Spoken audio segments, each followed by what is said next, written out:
Halo Reach, a first-person shooter game made in 2010 by Bungie Studios. Using a Marxist criticism, today I'll be looking at the class struggle of the humans in this game and the effect of the oppression from the alien invasion on the characters. The fight for the planet is a sad one, because ultimately you lose in the end. But I think it's a good example and a sad reflection of what the struggle for equality is like in the real world. On the surface, the game is a simple shoot the aliens and progress. But when looking at the narrative, it's the battle for a planet that is severely outgunned and outmanned. Thus, oppression follows when there is a lack of strength in those trying to defend their freedom.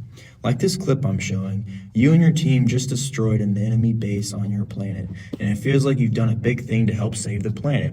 But the true power of the oppressor is shown as your giant ship is shot out of the sky by an even bigger one.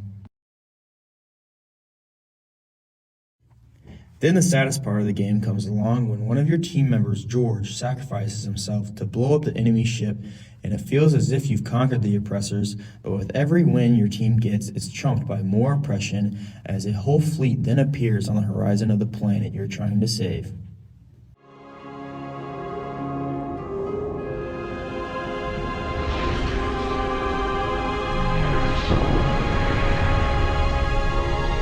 Below the orbital defense Slip grid. space rupture detected. Yeah, we're picking up anomalies too. Are you reading Slip it? space rupture detected. Multiple covenant signatures. Slip space Does anyone rupture have detected. Kinda sucks, doesn't it? Then another one of your team members dies almost immediately after that.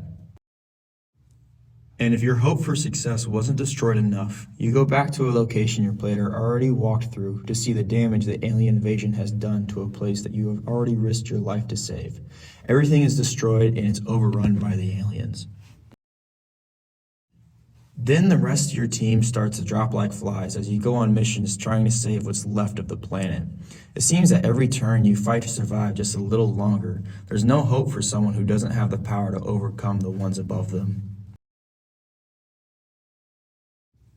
Then, as a final mission, your oppressors win, and you wonder if your fight was just useless and that it should have been better for you to just submit to the ones in control. But the game gives you a somewhat happy ending, showing that 50 years later, your death was not in vain, and that with the tenacity of your people, the oppression was overcome. Fighting against those in power is difficult and often gives the feeling of always losing, but I feel the message is a good one for people to hear as it shows with following through, overcoming is a possibility.